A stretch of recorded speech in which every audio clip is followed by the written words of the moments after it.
নমস্কাৰ বন্ধুসকল, আপোনালোকে চৰকাৰী চাকৰি আবেদন কৰিছে নেকি? আৰু যদি কৰিছে, নিশ্চয়কৈ চাকৰি ল'ব। পিছে চাকৰি লোৱাৰ কিমান দিন পিছত আপোনাৰ একাউণ্টত চেলাৰী সোমাব? নিশ্চয়কৈ জানিব মন গৈছে। গতিকে আহক বন্ধুসকল, আজিৰ ভিডিঅ'টো আৰম্ভ কৰোঁ।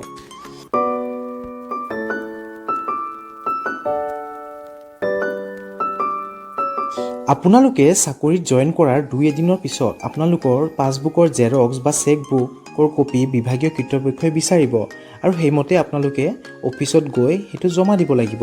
কিন্তু বহুতে এই জমা দিয়াৰ সময়তে বহুত ডাঙৰ ভুল কৰে, যাৰ বাবে তেখেতসকলৰ চেলাৰী বহু দিনলৈ পেণ্ডিং হৈ যায়। গতিকে আপোনালোকে যাতে এই ভুল নকৰে, গতিকে ভিডিঅ'টো আপোনালোকে শেষলৈ চাই যাব। যেতিয়া বিভাগীয় কৰ্তৃপক্ষই আপোনাৰ একাউণ্ট নাম্বাৰ বিচাৰিব, তেতিয়া আপোনালোকে ফৰ্ম এখন ফিল আপ কৰিব লাগিব আৰু এই ফৰ্মখনত আপোনালোকৰ পাছবুকৰ জেৰক্স কপি নাইবা চেকবুক এখন গাঁঠি দিব লাগিব। আৰু ইয়াৰ পিছত আপোনালোকৰ কৰণীয় একো নাই, ইয়াৰ পিছত সকলোখিনি বিভাগীয় কৰ্তৃপক্ষই কৰিব। যোন তাৰিখে আপোনালোকে চাকৰিত জইন কৰিব, সেই তাৰিখৰ পৰা আপোনালোকৰ প্ৰায় 3 মাহমান সময় লাগিব আপোনালোকৰ চেলাৰী আপোনালোকৰ একাউণ্টত সোমাবলৈ। আগতে 6 মাহ সময় লাগিছিল, কিন্তু বৰ্তমান আপোনালোকৰ 3 মাহত আপোনালোকৰ পে'মেণ্ট হৈ যাব। আৰু এবাৰ চেলাৰী আপোনাৰ একাউণ্টত সোমোৱাৰ পিছত আপুনি ৰিটায়াৰমেণ্ট হোৱা পৰ্যন্ত, অৰ্থাৎ 60 বছৰ বয়সলৈকে আপোনালোকৰ সেই একাউণ্টতে আপোনালোকৰ চেলাৰী সোমাই থাকিব প্ৰতি মাহে মাহে।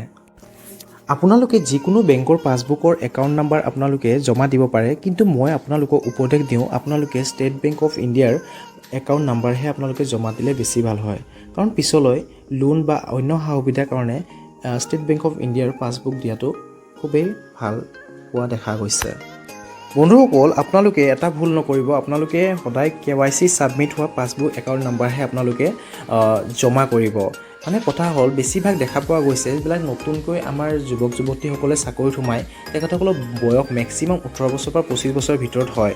আৰু বেছিভাগৰে বেংক পাছবুক নাথাকে, বা থাকিলেও বহুতে KYC ছাবমিট নকৰে বা তেখেতসকলে বেংক একাউণ্ট বেংকে ব্লক কৰি দিয়া দেখা পোৱা গৈছে। আৰু এনেকুৱা বেংক একাউণ্ট নাম্বাৰ যদি আপুনি ছাবমিট কৰি দিয়ে, তেতিয়াহ'লে হয়তো আপোনালোকৰ চেলাৰী ব্লক হৈ যাব পাৰে বা আপোনালোকৰ চেলাৰী পেণ্ডিং হৈ যাব পাৰে। গতিকে এনেকুৱা যাতে প্ৰব্লেম হ'ব নালাগে, তাৰ কাৰণে আপোনালোকে আগতীয়াকৈ সতৰ্ক হৈ আপোনালোকৰ বেংকৰ যদি আপোনালোকৰ পাছবুক আছে, তেতিয়াহ'লে আপোনালোকে KYC গোটেইখিনি ছাবমিট কৰি আপোনালোকৰ এক্টিভ কৰি ৰাখিব। আৰু যদি আপোনালোকে বেংক পাছবুক খোলা নাই, তেতিয়াহ'লে মই আপোনালোকক ষ্টেট বেংক অফ ইণ্ডিয়াৰ পাছবুক খুলিবলৈ মই অনুৰোধ জনাইছোঁ।